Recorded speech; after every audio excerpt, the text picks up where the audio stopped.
Les ressources nécessaires au fonds d'ajustement de la zone de libre-échange continentale africaine au cours des 5 à 10 prochaines années sont estimées à 10 milliards de dollars.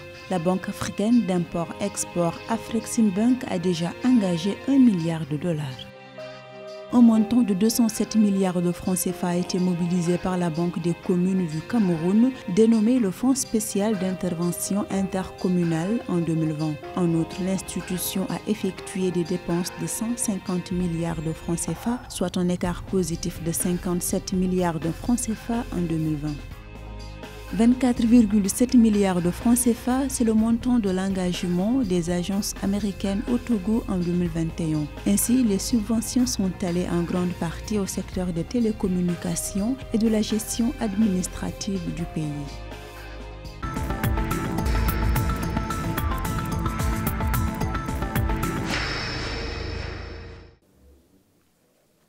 Aider à atténuer les pertes de revenus et les pressions concurrentielles pouvant résulter de la réduction des tarifs et la libéralisation des marchés afin de tirer parti des opportunités de la ZLECAf. C'est l'objectif de l'accord relatif à la gestion des fonds de base du fonds d'ajustement de la ZLECAf signé entre celle-ci et Afreximbank. Une autre étape importante vers la réussite de la mise en œuvre d'un accord de libre-échange continental.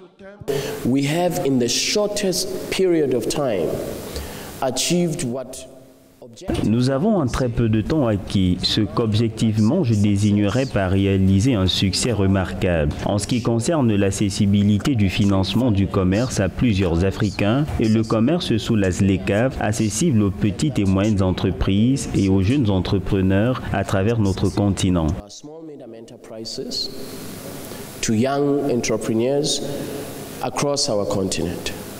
Les ressources nécessaires au fonds d'ajustement au cours des 5 à 10 prochaines années sont estimées à 10 milliards de dollars américains. Afreximbank a déjà engagé 1 milliard de dollars pour l'ajustement de la ZLECAf. Les fonds seront utilisés pour soutenir les secteurs publics et privés et développer des capacités pour produire des biens et des services à valeur ajoutée qui peuvent être échangés de manière compétitive sur le continent.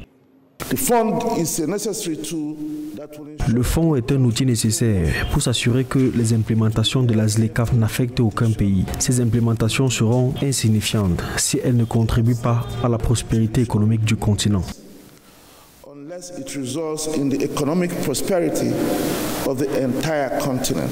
La zone de libre-échange continentale africaine est un projet phare de l'agenda 2063 de l'Union africaine, de sa propre vision du développement de l'Afrique. Sa mise en œuvre immédiate fournira des gains rapides qui auront un impact sur le développement socio-économique et amélioreront la confiance et l'engagement des Africains en tant que propriétaires et moteurs de l'agenda 2063.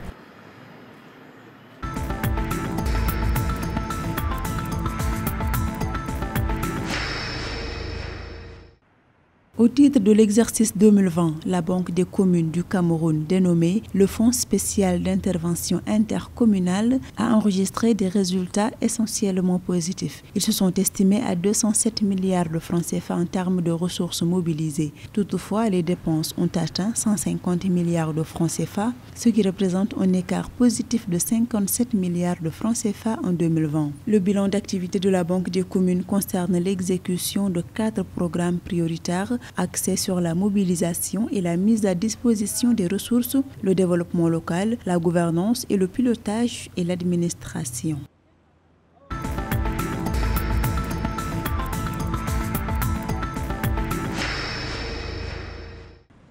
En 2021, les engagements des agences américaines en faveur du Togo se sont estimés à 24,7 milliards de francs CFA. Ce montant constitue un record. Au titre de l'année écoulée, cette dynamique a été notamment portée par les autorisations financières définitives du Millennium Challenge Corporation. Ce programme est doté d'une enveloppe de 19,5 milliards de francs CFA répartis sur plusieurs secteurs dont les technologies de l'information et de la communication et le foncier.